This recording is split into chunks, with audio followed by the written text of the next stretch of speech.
Bismillahirrahmanirrahim. Assalamualaikum warahmatullahi wabarakatuh. Alhamdulillahi rabbil alamin. Asyhadu an la ilaha illallah wahdahu la syarikalah. Wa asyhadu anna muhammadan abduhu wa rasuluhu la nabiyya wa la rasula ba'dah. Allahumma salli ala Muhammad wa ala alihi wa ashabihi ajma'in.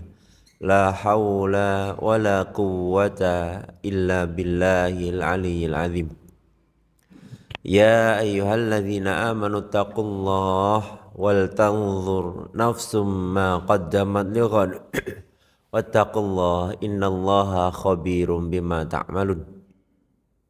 Ya ayyuhan nasu taqu rabbakum alladzi khalaqakum min nafsin wahidah wa khalaqa minha zawjaha wa batha minhuma rijalan katsiran wa nisaa wattaqullaha alladzi tasaaluna bihi wal arham innallaha kana 'alaikum raqiba. Wa qala Rasulullah sallam innamal a'malu binniyah wa innama likulli imri'in ma nawa faman kanat hijratuhu ila Allah wa rasulih fa hijratuhu ila Allah wa rasulih. Sadaqallahu wa sadaqa rasulul karim. Alhamdulillahirabbil alamin. Kita lanjutkan pertemuan yang terakhir kemarin berkaitan tentang awal kepergian Nabi bersama pamannya Abu Thalib ke Syam. Yang lalu kita tutup dengan munculnya tanda-tanda kenabian yang diyakini oleh pendeta Bakhara, mulai dari kafilah dagang yang dinaungi awan sampai tanda fisik Nabi berupa benjolan kecil seukuran telur puyuh yang berbulu lembut dan bersinar. Bersinar itu majas untuk memberikan makna bahasanya bagian tersebut memang spesial ciri kenabian. Bukan yang bersinar seperti sinar senter dibuka murup gitu, enggak, bukan. Tapi betul karena ciri kenabian. Sehingga setelah Nabi Muhammad SAW khatmul anbiya, penutup para nabi, tidak akan mungkin ada lagi tanda-tanda kenabian sampai yaumul qiyamah turunnya Nabi Isa alaihissalam dan Imam Mahdi. Sehingga kalau ada anak-anak ibu yang ganteng, putih, besar, gagah kayak Nabi kita, nanti kadang-kadang kita akan buka kitab Syama'il Muhammad karya Imam At-Tirmidzi tentang perawakan Nabi, tentang penampilan Nabi, cara jalan Nabi, cara ngomong Nabi. Nah, ketika ada ciri-ciri itu dalam anak kita yang ganteng, mungkin ciri-cirinya kayak Nabi, terus ada telur puyuhnya di sini, itu bukan tanda kenabian. Itu adalah bisul, ya. Nah, tidak ada lagi tanda kenabian setelah itu. Lalu kemarin kita tutup pula dengan ciri-ciri Nabi kita sejak kecil pun sudah memberikan tanda-tanda yang berbeda terhadap anak-anak yang lain. Tidak suka marah, tidak berebut makanan, melerai, punya kebijaksanaan yang unik di masa anak-anak. Sehingga saat pingin berjalan bersama kafilah dagang, yang sebenarnya tidak boleh seusia Nabi kita untuk ikut berdagang. Nah, teman-temannya pamannya Abu Thalib menyatakan kalau yang berangkat Muhammad enggak apa-apa. Itu beda dengan anak-anak yang lain. Itu sebagai tanda Nabi Muhammad SAW sudah dijaga Allah Ta'ala. Termasuk dalam riwayat ketika Nabi Muhammad SAW diberi kesempatan bersama teman-temannya untuk menghadiri. Kalau kita itu upacara pernikahan, tasyakur, jadi menyambut yang sudah menikah lalu dengan acara, bahkan Nabi kita memperbolehkan spesial untuk walimatul urus, berdendang. Ya, di masa itu, di masa jahiliyah, Orang-orang Arab jahiliyah, orang Quraisy itu kalau bersyukur pesta walimah itu ada spesial momen. Bapak-bapak sini pun tetap seneng. Ini bukan masa jahiliyah yang apa ya namanya? Ya jahil-jahil. Tapi bapak sekarang seneng tetepan. Nama acaranya itu tari perut. Iya kan? Tetap seneng. Ya, nggak usah pakai tarian kelihatan perutnya aja sudah seneng nggak apa-apa. Ini tari perut. Yang pada masa itu memang anak-anak remaja dilarang kecuali saat pesta. Maka ada kesempatan semasa Nabi, seusia Nabi, remaja, teman-teman Nabi kecil itu mengajak Nabi Muhammad SAW muda untuk hadir ke sana. Ayo, ini kesempatan ini. Mau kapan lagi kita ikut pesta seperti ini kalau tidak di pesta pernikahan? Maka Nabi Muhammad mengiyakan. Iya. Nanti saya dijemput. Nah, datang teman-teman Nabi untuk menjemput. Penjemputan yang pertama Nabi tertidur. Hebatnya Nabi adalah ketika beliau tertidur, kan Nabi muda gitu ya. Mungkin permisalan bapak-bapak enten sudah tidak muda nih. Saya mungkin ya. Tertidur di teras masjid, mau diajak, ayo kita ke pesta. Kalau yang tidur Iqbal di teras masjid, udah ditendang tuh.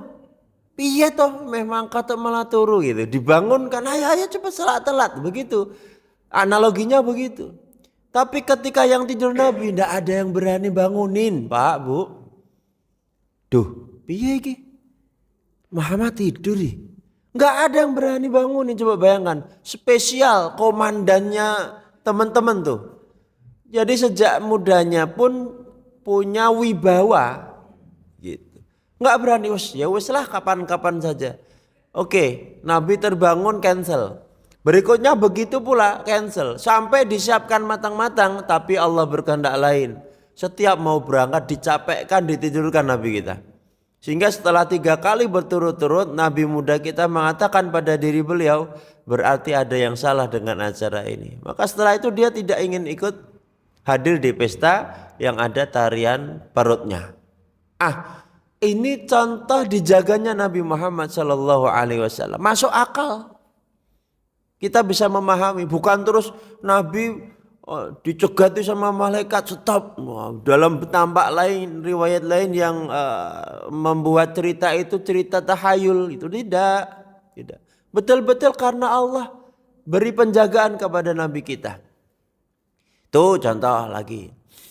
Nah, terus perjalanan berikutnya itu panjang setelah Nabi di usia 25 tahun. Jadi perjalanan pertama di usia belasan awal, perjalanan kedua di usia 25 tahun. 24 tahun menjelang 25. Ya sudah mantap, sudah pemuda banget, sudah gagah, ya sudah dewasa. Maka Nabi Muhammad SAW mulai merintis perdagangannya. Di awal perdagangan beliau itu langsung melejit kepercayaan saudagar-saudagar Mekah kepada Nabi Muhammad SAW. Diawali terkenalnya keponakan Abu Talib ini dalam menggembala domba, kambing. Semua saudagar cocok kalau yang menggembala Nabi Muhammad SAW. Sampai suatu saat di mana Nabi mendapatkan tawaran spesial dari keluarga Khuwailid. Keluarganya Khadijah binti Khuwailid, yang dalam riwayat bahwasanya kalau kekayaan keluarga Khadijah ini dikumpulkan dan semua kekayaan saudagar-saudagar Mekah yang terkaya dikumpulkan, itu lebih banyak kekayaan Khuwailid, Khadijah binti Khuwailid. Jadi sugih banget. Nanti menjadi pembicaraan kita tentang menikahnya Nabi Muhammad SAW bersama Khadijah binti Khuwailid. Jadi ini tidak semata-mata Nabi golek wong sugih, ndak. Tapi betul-betul Allah sudah tetapkan keturunan terbaik itu dalam diri Khadijah.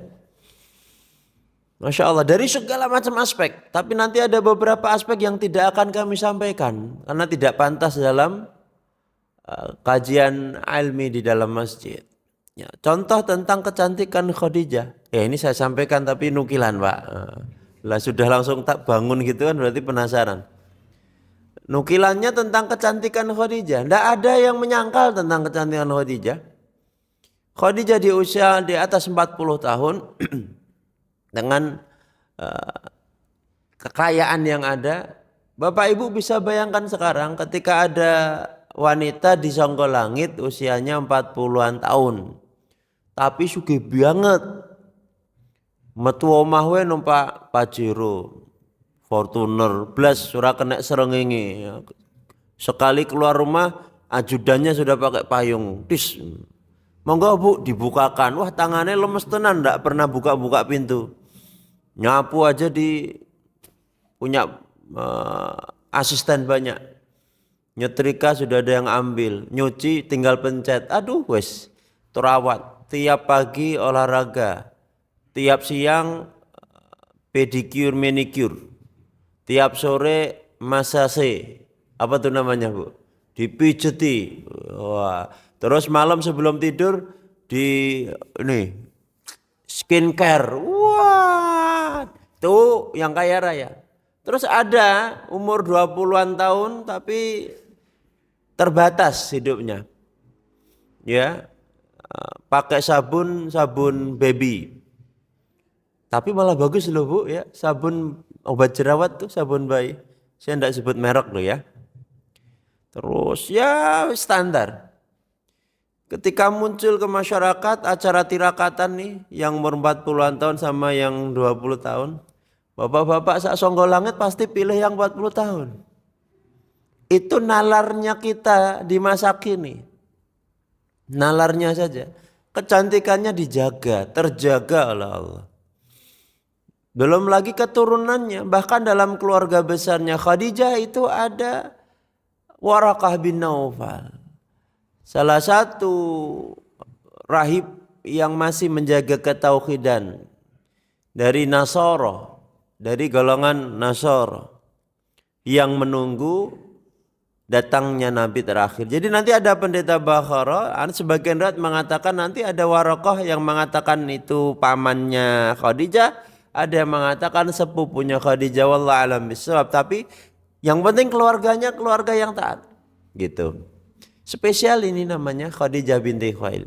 Nah, kita potong kompas suatu ketika keinginan Khadijah untuk mengembangkan usahanya mendengarkan kabar hebatnya seorang pemuda bernama Muhammad sallallahu alaihi wasallam. Nabi Muhammad muda. Sehingga diajaklah Nabi Muhammad dengan asisten yang namanya kemarin siapa? Maisarah. Nah, bukan ibu-ibu ya, Maisarah itu saat itu, bapak, pemuda Maisarah, laki-laki. Ini juga terluputkan dari cerita tarikh Nabi. Kenapa Maisarah yang disuruh menemani? Karena laki-laki. Perjalanan laki-laki. Nanti ada cerita ketika Khadijah mulai tertarik dengan Nabi. Dan hanya tanya hal-hal yang berkaitan dengan perdagangan bersama Maisarah. Jadi Khadijah perempuan, Maisarah laki-laki. Maka pembicaraan Khadijah dengan Maisarah itu dibatasi hanya pada urusan perdagangan. Tetapi dari cerita perdagangan itu Khadijah tertarik dengan Nabi Muhammad SAW. Lalu mulai ingin tanya tentang personal Nabi. Disetap sama Khadijah. Karena yang diajak curhat itu laki-laki. Nah hikmah seperti ini jarang diceritakan. Khadijah menjaga sebagai wanita martabatnya tidak terlalu banyak bercerita tentang cinta, perasaan, hati kepada seorang laki-laki. Maka nanti teman curhatnya namanya Nafisa. Nah, Nafisa, sahibnya Khadijah. Ini cocok nih yang mau mencari pasangan ini. Ya, Ustadz kita kalau mau cari pasangan cocok nih, harus ada temen namanya Mak Comblang nih. Nafisa ini mak comblangnya Khadijah. Ya ini cerita ini kadang nggak muncul karena merasa aneh aja nih Nabi kita diceritakan dijodoh-jodohkan oleh Nafisa. Enggak, spesial malah harus diceritakan bagaimana seorang Nabi Muhammad SAW akhirnya meminang Khadijah dengan riwayat mas kawin 20 ekor onta muda merah mahal. Atau mungkin dalam riwayat emas-emasan itu Nabi Muhammad SAW 12,5 uqiyah. Yang satu uqiyah orang Arab bilang itu setara dengan 28 gram emas. Mati. Berapa mas kawin bapak dulu? Seperangkat alat sholat dan uang tunai sesuai hari tanggal dan tahun. Wah, nuleilang. Wah, tapi beliau coba bayangkan. La khaula, nanti termasuk kepada kebiasaan Nabi ketika melamar Aisyah dan istri Nabi yang lain. Mahar yang paling masyhur adalah 12 uqiyah. Ya weslah, dihitung gampang. Ini Khadijah spesial ya. Khadijah itu wanita spesial yang sampai Aisyah itu cemburu sama Khadijah. Dia sampai menyebut Khadijah yang sudah meninggal itu wanita tua. Nah, itu cemburunya Aisyah. Termasuk mas kawinnya paling hebat. Kalau istri-istri Nabi yang lain dalam riwayat termasuk Aisyah 12 uqiyah berarti tinggal kali aja. Kalau satunya 28 gram ya hitung gampang 20 kali 10 wis 200 gram. Sana Pak ngumpul ke 200 gram nih orang penambang Freeport angel nih. Apa lagi orang Songgolangit. Tapi kemarin ada anaknya Ustadz Firanda dilamar berapa gram itu? Masya Allah. Seneng ya Pak ya? Enggak yang anaknya perempuan. Nih tolong lamar anak saya minimal 200 gram emas. Rasido menikah nanti ya. Orang di Indonesia 1 NMAX saja viral. Se-Indonesia dilamar dengan 1 unit NMAX. Viral itu berita di Pasuruan kemarin. Masya Allah. Ternyata penghargaan kepada wanita sudah diberi sejak Nabi Muhammad SAW belum diberikan syariat pernikahan. Tetapi sudah diberi tanda kufu. Sama bicarane Nabi Muhammad dan pamannya Abu Talib melihat yang mau dinikahi adalah saudagar kaya. Maka keluarga Nabi dan paman-paman Nabi memantaskan Nabi saat itu supaya sekufu dengan Khadijah binti Khuwailid. Oh sudah dikasih tanda. Tetapi penyempurnaan dalam syariat Islam Bapak Ibu sekalian. Mohon maaf ya ini kita tidak pakai laptop. Laptopnya masih di Jogja. Ini tadi sampai jam berapa ya? 12:30. 12:30 masuk. Alhamdulillah sudah bisa bangun. Penyempurnaan syariat. Nabi mengatakan sebaik-baiknya laki-laki yang melamar itu dengan mas kawin yang semaksimal mungkin. Tuh. Berarti itu sudah tidak masuk ke dalam ranah sejarah Nabi sebelum diangkat menjadi Nabi dan Rasul. Oke lah, banyak orang yang bilang, oke lah itu kan belum diangkat jadi Nabi. Sampai sekian puluh ekor emas merah muda. Dihitung aja berapa puluh pajere itu. Itu kan belum diangkat jadi Nabi. Setelah diangkat jadi Nabi semakin keren lagi ternyata. Sehingga syariatnya disempurnakan dengan kalau laki-laki meminang seorang perempuan maka buatlah mas kawin yang maksimal. Tetapi ada tetapinya. Nah ini kalau ada video dipotong sampai maksimal itu yo gawe riweh ini. Perbedaan pendapat banget. Tapi ada terusannya. Pihak wanita janganlah memberatkan laki-laki untuk melamar dia. Jadi kerennya yang pihak laki-laki harus memaksimalkan kemampuannya untuk menghormati wanita dan keluarganya. Sedangkan dari pihak wanita berjuang semaksimal mungkin supaya si laki-laki dan keluarganya tidak keberatan untuk melamar.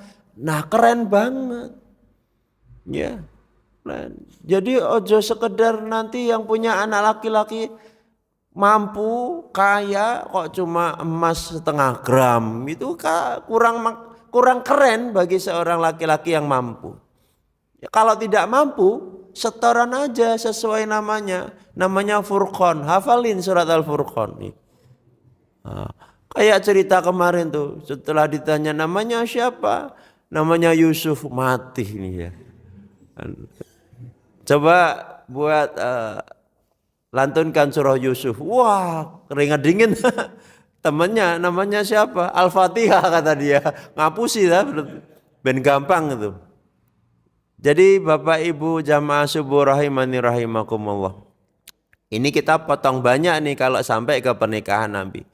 Sekarang kita lanjutkan dulu ketika Nabiullah Muhammad SAW dititipi amanah oleh Khadijah dengan harta modal. Jadi ini riwayat yang saya ambil bukan dalam bentuk barang dagangan. Dan Nabi Muhammad saat itu punya strategi strategi dagang yang beda dengan kebiasaan saudagar-saudagar Mekah ke Syam. Jadi kalau dulu sampai sekarang pun ada rumah mertua kami dan rumah bapak ibu kandung kami itu dekat hotel. Kalau bapak kandung saya namanya Hotel Kota, kalau mertua saya namanya Hotel Wigati. Kedua-duanya itu jadi tempat transit pedagang. Paling banter, paling banyak pedagang. Pekalongan, Aceh, iya, transit. Nah, kalau mereka itu sudah sampai hotel, itu ndak berdagang dulu. Istirahat. Jadi mobil-mobil isinya kain-kain, batik-batik itu parkir tuh di situ dan mereka saudagar itu santai dulu. Maka di sekitar hotel ada warung-warung, ada kopi, ada sekarang kafe, resto gitu. Nyantai, sehari istirahat, makan dulu, ngopi-ngopi. Dan itu ternyata sejak zaman jahiliyah ada kebiasaan itu. Bahkan lebih dari 1 hari, bisa 3 hari, bisa sepekan. Jadi modal untuk berdagang orang-orang juragan Mekah dulu, katakanlah 1 M, maka ada pos kas sekitar berapa persennya itu memang niatnya untuk foya-foya. Jadi enek duit 100 juta lah gitu ya, itu digunakan untuk istirahat dulu di sana. Ngapain kayak seneng-seneng kayak itu jadi kebiasaan saudagar dari Mekah. Nah, Nabi tidak mengambil kebiasaan itu. Bahkan sebelum sampai ke kota, sebelum sampai ke pasar, baru di gerbang itu beliau sudah menghabiskan barang dagangan. Kalau orang-orang Mekah dulu saudagarnya uangnya digunakan untuk tengkulak di Syam, lalu dijual di Mekah. Spesial Nabi berangkat ke Syam itu sudah dalam bentuk barang dagangan. Nah, ini uniknya perdagangan Nabi saat itu. Jadi diberi modal oleh Khadijah, lalu dibelanjakan langsung di Mekah. Yo, mana ada barang-barang bagus enggak di sini? Siapa tahu laku di sana. Jadi bawa modal itu dalam bentuk barang, bukan kulak. Akhirnya setelah terkumpul barang unik dari Mekah, dibawalah bersama siapa tadi? Maisyarah sampai ke gerbang Syam. Nah, sampai disitulah Nabi sudah berdagang gitu. Jadi sudah menjajakan, sudah menginfokan bahwasanya ini barang-barang bagus dari Mekah. Sehingga sebelum sampai ke pasar itu dagangan Nabi sudah habis dan langsung eksekusi. Tidak ada istirahat lama. Ya, sudah berdagang, sudah dapat modal. Jadi 1 kali perdagangan sudah dapat laba dari Mekah. Dapat laba setelah kenalan dengan orang-orang yang berjual beli atau transaksi dengan Nabi. Bahasa kita itu partner, relasi. Kita kenalan, ada mukaddimahnya. Wah, iki sing dodol apik iki. Resik, barangnya bagus-bagus, itu langsung tersiar kabar ke pasar. Biasanya ada pedagang namanya Ahmad, Muhammad, begini begitu, rapi, bagus dagangannya dan seterusnya. Nah, sampai ke pasar Nabi sudah tidak jualan lagi. Tapi Nabi sudah diberi bantuan sama relasi-relasinya tadi. Kamu butuh apa ya Muhammad? untuk dibawa pulang ke Mekah. Maka Nabi checklist nih. Ini bahasa kita biar gampang. Saya butuh wajan, saya butuh ini, saya butuh ini. Nabi tidak nyari, mereka yang datang sendiri menawarkan yang terbaik untuk Nabi Muhammad. Sehingga singkat cerita sebelum kita lihat hikmah-hikmah safarnya Nabi bersama Maisyarah, sehingga ketika kepulangan Nabi ke Mekah, Khadijah itu pertanyaan pertama ke Maisyarah apa Bapak Ibu? Apa? Loh, si dodolan ora? Nih bahasanya gitu. Ini jadi berdagang ndak? Kok ada apa kok pulang? Jadi berdagang ndak? Maisyarah menceritakan kehebatan Nabi dalam berdagang. Jadi waktu yang seharusnya mungkin ini berbulan-bulan ada durasinya. Terkenal dengan 3-6 bulan perdagangan. Nabi cepet. Dikiranya gagal atau apa. Ternyata malah 2 kali putaran uang modal terjadi di saat dipegang oleh Nabi Muhammad SAW. Ini teknik jualan Nabi masa sebelum diangkat menjadi Nabi dan Rasul. Terkenal langsung melejit kehebatan Nabi dengan cara berdagang beliau. Dan mulai inilah Nabi yang kata ahli sejarah ummi tidak bisa membaca dan menulis. Kehebatan Nabi di mana? Bil lisan. Di lisan beliau yang kalau beliau ngomong itu nikmat didengar. Tertarik, memahamkan, cetha beliau ngomong. Itu kehebatan Nabi Muhammad. Sehingga ketika dilaporkan dalam bentuk lisan, orang itu pahamnya cepat. Kilo kula sakmene badine sakmene ndak di dalam catatan. Itulah kehebatan Nabi.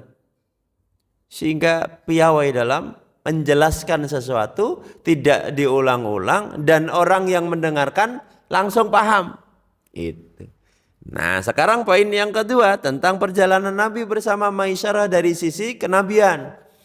Baru kali ini Maisyarah bercerita kepada Khadijah bahwasanya ada juragan panjenengan. Juragan itu partner kerja yang memanusiakan asisten. Kalau orang lain riwayatnya zaman dulu ya budak ya. Tapi kita penghormatan kepada Maisyarah itu pembantu Aisyah yang dihormati. Bukan budak-budak yang ngangkati barang dan seterusnya. Ya mengangkat barang tapi ini kita sebut asisten. Asisten Nabi, asisten Khadijah. Baru kali ini ada saudagar yang engkau tunjuk itu mau berkendaraan bersama. Dan tidak beda, kalau dia onta saya naik onta, dia naik kuda saya naik kuda. Dan baru kali ini ada saudagar yang ngajak makan bareng bersama saya. Kalau yang lain juragan makan, kamu ke sana, cari tempat lain. Ini saya mau makan. Baru kali ini satu tempat yang sama, satu istirahat yang sama. Terus poin yang ketiga, baru kali ini saya ketemu pemuda yang tidak pernah ngomong kotor selama perjalanan. Menghardik, gelo, kecewa, tidak ada. Itu membuat Khadijah semakin kelepek-kelepek Bapak. Ini pemuda hebat benar ini. Gitu. Terus tanda-tanda kenabian yang disebut Pendeta Bakhara muncul pada Maisyarah. Bagaimana kalau beliau berteduh dan pohonnya. Nah ini fungsi laptop ini Pak. Kita harus ada fotonya, ada videonya. Dan pohonnya sampai sekarang masih hidup di padang pasir. Ya cuma diberi batas. Berteduhnya Nabi Muhammad SAW. Ya mungkin dalam riwayat ada yang mengatakan kelihatan menunduk. Ya, ketika Nabi berdiam diri di situ dan pohon itu memang khusus menjadi terkenal karena menjadi tempat berteduh nabi-nabi sebelumnya. Termasuk Nabi Muhammad SAW. Tuh, cuman cerita Maisyarah mungkin yang sebagian orang mengatakan ketika Nabi berada di pohon itu lalu menunduklah itu pohon. Nah itu yang harus dianulir. Bukan berarti Maisyarah nanti langsung melihat pohonnya tuh begini. Ketika Nabi bersandar langsung begini. Tweet. Nah ini bukan yang ini dimaksudkan. Dan nanti ada cerita yang mengatakan ceritanya seperti itu. Sama ketika kita kemarin bercerita tentang dinaunginya kafilah perdagangan Nabi dan pamannya Abu Thalib. Kenapa dalam cerita itu yang bisa melihat adalah pendeta Bakhara yang saat itu beliau ada di menara. Riwayat yang pertama, yang kedua ada di tingkat yang kedua. Jadi biaranya pendeta Bakhara itu tinggi sehingga dari kejauhan dia bisa melihat. Nah sekarang Bapak Ibu analogikan nih. Ketika kita melihat dari kejauhan, maka yang tampak semakin besar kan? Area yang kita lihat semakin luas. Betul Pak Ibu? Saya mau lihat semakin jauh, maka kalau dari sini saya hanya lihat pintu, jam. Bapak-bapak, sebagian ngantuk, sebagian enggak. Kelihatan cedok nih. Tapi kalau ini dibuka nih, dinding, lalu saya akan melihat jauh. Oh itu ada rumah si A, si B, si C, sampai langit ada awan, sampai matahari yang mau muncul. Semakin luas ini kita melihat. Nah, ciri-ciri kenabian yang melihat dari pendeta Bakhara, bukan dari pelaku kafilah dagang. Jadi ini saya bersama Nabi berjalan menuju Syam. Terus dulu, wis. Awalnya tuh ya kita jalan, enggak begitu, salah. Jadi cerita-cerita gambar, cerita Nabi komik yang mengatakan seperti itu mungkin anak-anak kita nanti mikirnya juga demikian. Awan Kinton, ibu bapak ya, Dragon Ball itu loh. Bukan. Tapi memang spesial ini terbukti dengan tanda-tanda kenabian. Sehingga pendeta Bakhara, lah ini dia. Dari jauh ini kafilah ini ternaungi sama awan nih selama perjalanan. Inilah tanda. Maka harus saya panggil nih kafilah itu untuk masuk ke biara gereja di Jamu. Dah ini sudah kita bahas pertemuan pertama. Sama nih, Maisarah juga mendapatkan berita tentang tanda-tanda tersebut. Hebat perdagangannya, akhirnya Khadijah sudah menjadi naik manusia biasa kayak kita iki jenenge apa Pak Bu? Iki ganteng hebat, kesemsem, kepincut. Ada kedekatan. Waduh, keren banget nih. Nah, karena yang diajak curhat Maisarah mundur Khadijah. Aja iki, dia laki-laki. Maka saya tidak akan mau menceritakan isi hati saya kepada Maisarah karena dia laki-laki. Tuh, kurang apa coba Khadijah sebagai pilihan Allah kepada Nabi Muhammad SAW. Jadi dia jaga diri. Jangan sampai saya cerita masalah cinta, kelembutan hati, ya, ada perasaan kepada Nabi, dia ceritakan kepada seorang laki-laki. Nah nih Pak Bu, dari sini aja sudah ada contoh. Bapak dan Ibu itu kalau curhat masalah keluarga aja karo lawan jenis. Lah aku wis tuwa ya padha sing tuwa entuke tuwa engko selingkuhane. Jadi jangan yang sama jenisnya. Apa namanya? Ya dengan bapak-bapak ya separtner jamaah masjid. Aku mau bungi di bojoku. Enggak apa-apa. Curhatnya sama bude-bude. Mbak aku mau ya. Ternyata dari awal sudah punya adab yang Masya Allah gitu loh. Kan ini jarang diceritakan Bapak Ibu. Nih, akhirnya Khadijah punya sahabat namanya siapa tadi Bu? Nafisah. Ada yang bilang Nafisah, ada yang bilang Nafisa. Tapi enggak pakai short, Nafiso bukan. Nafisah. Singkat cerita bagaimana? Nafisah tuh anyel sama Khadijah. Kowe iki piye to ki? Bahasa kita biar gampang. Kowe iki piye to Khadijah? Wong sing ameh ngelamar kowe iki Abu Jahal, bayangkan komandannya Mekah. Jangan pikir Abu Jahal itu terus medeni ya. Ndak, gagah besar.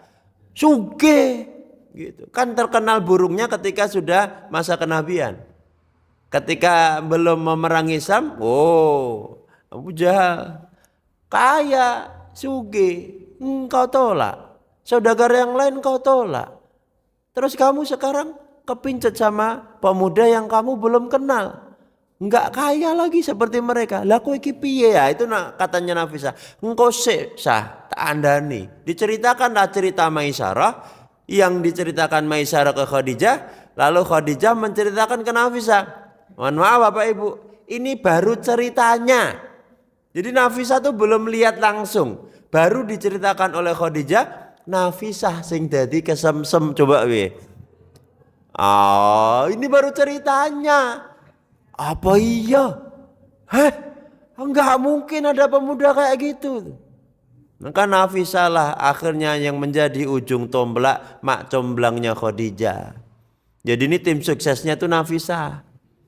Tuh Allah tuh ceritakan ini keren banget Bapak Ibu. Orang bain-bain mangsanya biasa menikah dilamar dengan pamannya. Enggak, cerita ini panjang nanti ada bolak-baliknya. Enggak langsung sedas selesai, enggak.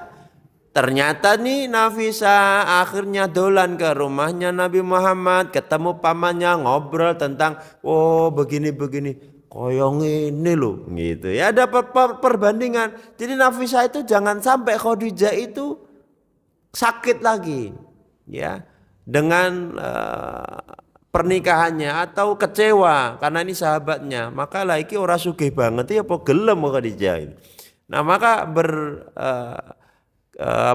dialog lah, ada komunikasi antara Nafisah dengan Nabi Muhammad. Yang paling masyhur saja ya Bapak Ibu, kita kan mau gerak jalan ya, senam, sarapan, nggak apa-apa, semakin penasaran gini semakin bagus. Seharusnya nek pun penasaran ngeten niku harus kita tutup pengajian itu, ndang ditutup biar penasaran, biar besok ikut lagi. Nek rampung ya wis ngerti. Apa?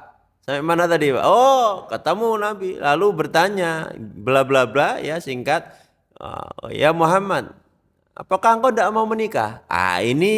Inilah yang menyenangkan tentang cerita pra kenabian dengan setelah kenabian.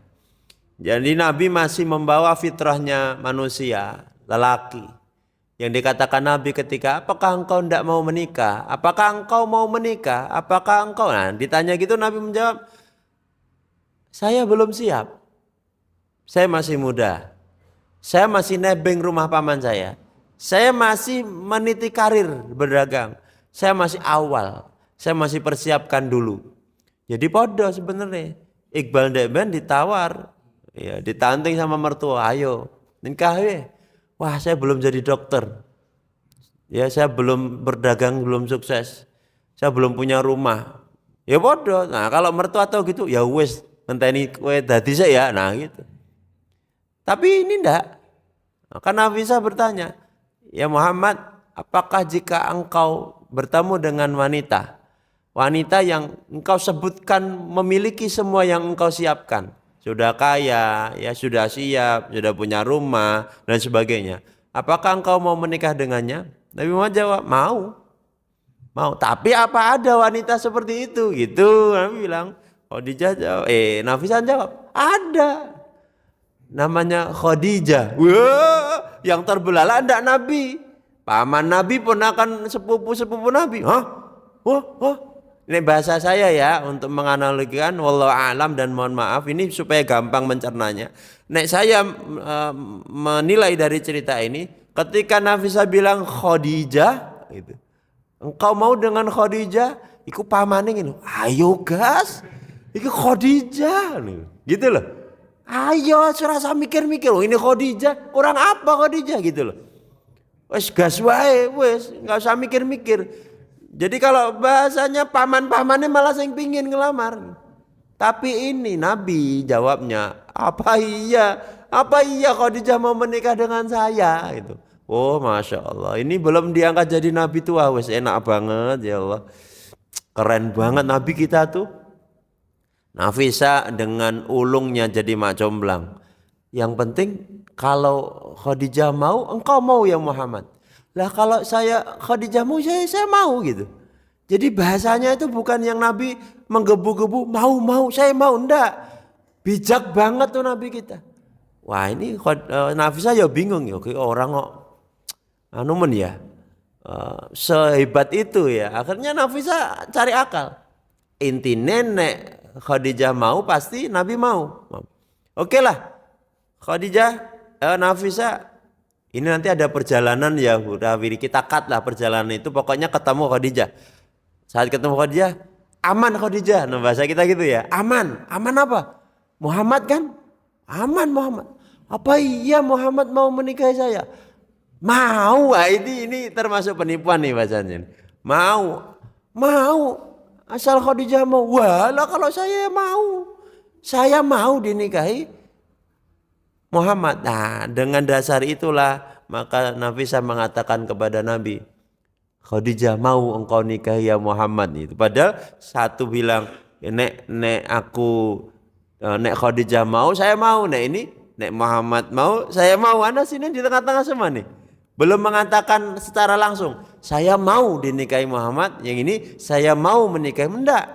Tapi Nafisa ini kehebatannya, ya ini salah satu tokoh sejarah yang harus kita catat. Berarti Bapak Ibu itu kalau jadi mak comblang itu ojo setengah-setengah.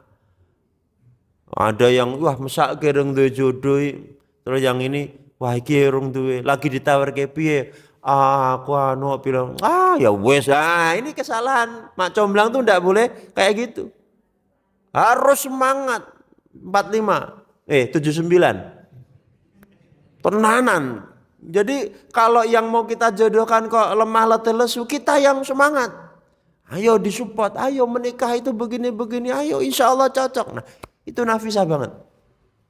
Nah akhirnya terjadilah pernikahan antara Nabi Muhammad SAW dan Khadijah binti Khuwailid.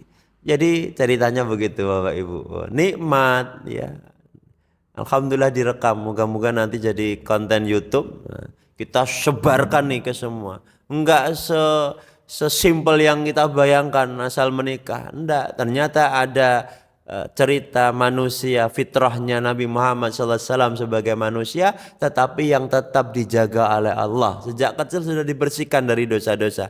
Dan bukan yang dijaga langsung. Kalau yang dijaga langsung seperti ketika Nabi sudah menjadi Rasul, ya penjagaannya mulia. Kalau ini dijaga sifat Allah secara langsung, ya dijaga oleh Allah dari hal-hal yang tidak baik. Nabi Muhammad SAW. Nah, tadi berapa? Ada 20 ekor. Entah, Masya Allah. Sehingga diturunkan ke kita. Tadi kita sepakati ya. Kalau yang bapak keluarga punya anak laki-laki mau melamar, disupport. Lamarlah dengan mas kawin yang semaksimal mungkin. Itu sebagai awal pintu keluarga yang sakinah. Ya, enggak punya apa-apa tapi ngelamarnya Pajero. Wah, spesial banget penghargaannya tuh. Tetapi pihak wanita, Bapak Ibu kalau punya anak wanita, jangan memberatkan pihak laki-laki dengan mas kawin yang berat. Mas, jadi nikahi anak saya. Insya Allah Pak, Alhamdulillah. Kalau ndak Pajero yang Fortuner ya. Saya kan ndak apa-apa tapi tahun muda. Ya tangan pertama lah. Wah, mundur si anak tuh. Jadi jangan memberatkan orang yang mau menikah. Tetapi yang mau menikah maksimalkan kemampuan untuk menghargai keluarga wanita. Masya Allah. Nikmat itu ya. Tetapi memang itu dilihat dari kemampuan maksimal atau penghargaan kepada mempelai wanita. Kalau tidak pun ya tadi bacaan Quran pun bisa menjadi mas kawin. Tuh, seperti putranya, menantunya Abdullah Gimnastian. Ya, hafiz Quran, dilamar tuh dengan bacaan Quran. Keren, cuman dilamar dengan ayat kursi mah biasa. Bapak-bapak bisa nikah terus nanti sama Allahu la ilaha. Ini tidak menyepelekan ayat kursi, maksudnya ini termasuk surah Al-Baqarah yang paling dihafal secara masyhur oleh masyarakat Indonesia. Satu ayat spesial di Al-Baqarah namanya ayat kursi. Terus sejak kecil penanaman tentang ayat kursinya salah kaprah. Aku tiba ayat kursi ya, jadi hanya untuk itu. Ya, engkau lewat kuburan ayat kursi, engkau deg-degan ayat kursi, padahal lebih luas manfaatnya dari sekedar untuk mengusir makhluk halus. Padahal makhluk halus pun tidak bisa megang Bapak Ibu. Kedudulnya tidak bisa mereka dudul kita. Ya.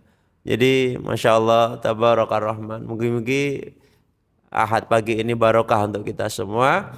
Dan insya Allah nanti pertemuan yang ketiga berarti sudah masuk rumah tangga Nabi pra-kenabian. Jadi ada usia kurang lebih 15 tahun bersama Khadijah. Itu bagaimana? Nanti ada pertanyaan, lah sholatnya piye?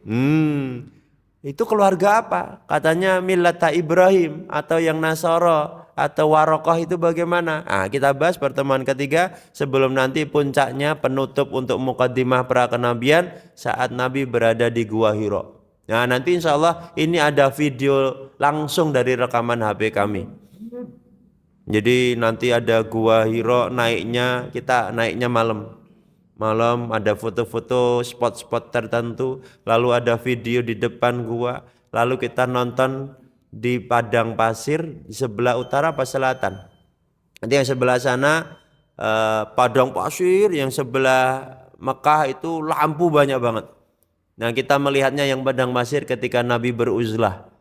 Itu kelihatan banget merinding itu kita, Masya Allah. Nah, nanti kita mengikuti alur itu baru kita bisa merasakan kenapa Nabiullah Muhammad SAW begitu ketakutannya di tempat itu ketika bertemu malaikat Jibril pertama kali. Berarti Gua Hira nanti insya Allah pertemuan berikutnya saat kita membahas 5 tahun bersama Khadijah. Wallahu a'lam bishawab. Ada pertanyaan? Alhamdulillah tidak ada karena kita mau gerak jalan. Semoga bermanfaat. Barakallahu fikum ajma'in. Allahumma ighfir lana wa li ikhwanina alladhina sabaquna bil iman wa la taj'al fi qulubina ghillan lil ladzina amanu rabbana innaka raufur rahim. Rabbana atina fid dunya hasanah wa fil akhirati hasanah qina adzabannar. Allahumma inna nas'aluka ilman nafi'a wa rizqan thayyiba wa amalan mutaqabbala. Allahumma inna nas'aluka al-husnul khatimah wa na'udzubika min su'il khatimah.